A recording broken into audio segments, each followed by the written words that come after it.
It's a story you're only going to see right here on WTOC. We are walking you through the 36 hours our crew spent on Tybee Island during the storm, their experiences before, during, and after Irma. Our Elizabeth Rollins finally made it off the island and joins us now. Elizabeth, you went out there knowing you could possibly be stuck for days. Yeah, and the scariest part was the unknown.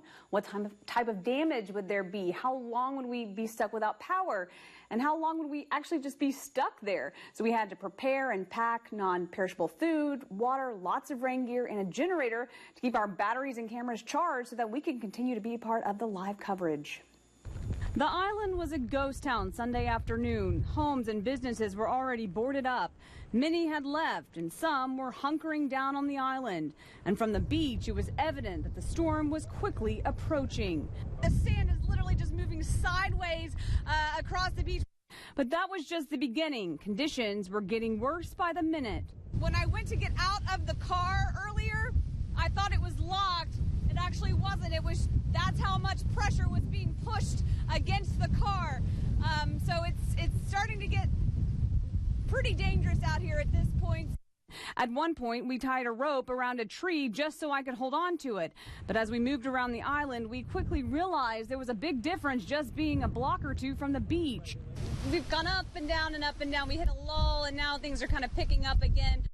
And just 2 hours later, the closest we could get to the beach was the parking lot near the pier because conditions were just too dangerous.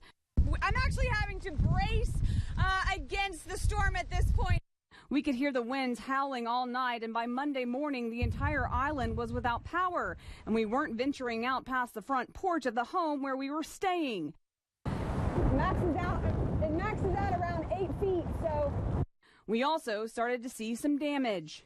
You can see shingles are just in the yard there, strewn about. Eventually, we ventured out to the beach, which was across the street from where we were staying.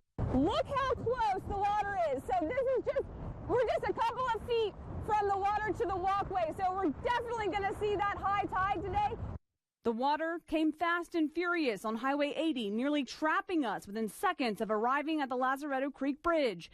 This water is about to flood Highway 80. Our ride even had to leave because the police said, you got to go. We got to go, but wanted to let you know that this is how high the tide is. This is what the beach looked like from our Tybee Island sky cam near Butler Avenue, and this was our view from the ground.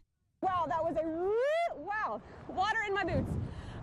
We tried to make it out to Butler Avenue, but this water is coming in so fast, we're trying to dodge a bullet.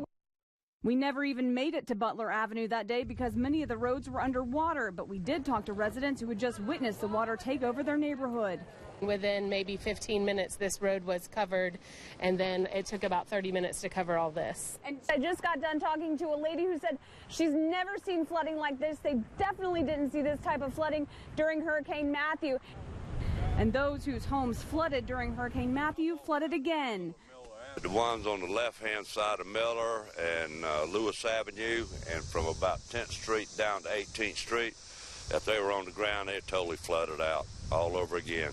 And all over again it was for Cliff Kevill. After Matthew, we had about 3 feet of water, but this time we figured the surge might be worse, and sure enough, I've got 4 feet where I am. It was also deja vu for residents on Lewis Avenue, but by Tuesday, the water had come and gone. It's pretty dry behind me. There's a little bit of localized flooding.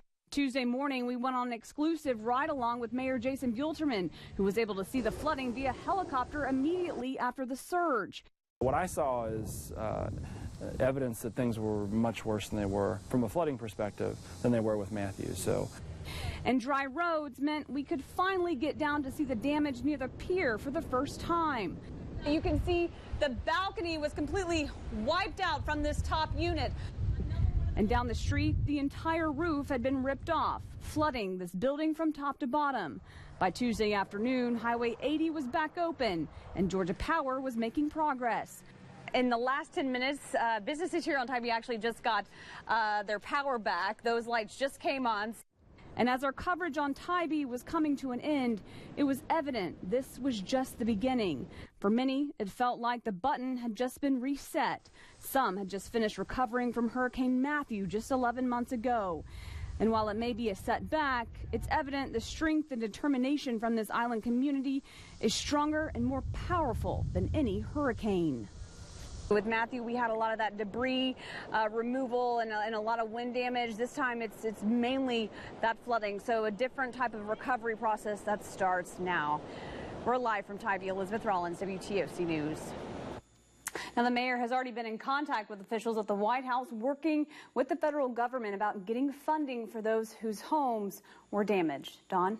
Well, we saw you on top of what I think it was a condo where they lost the balcony and a roof there. Was there any other physical damage around the island other than the serious flooding there? Well, it was pretty concentrated to properties closest to the beach. We showed you those buildings. There was a portion of the boardwalk in that area that also washed away.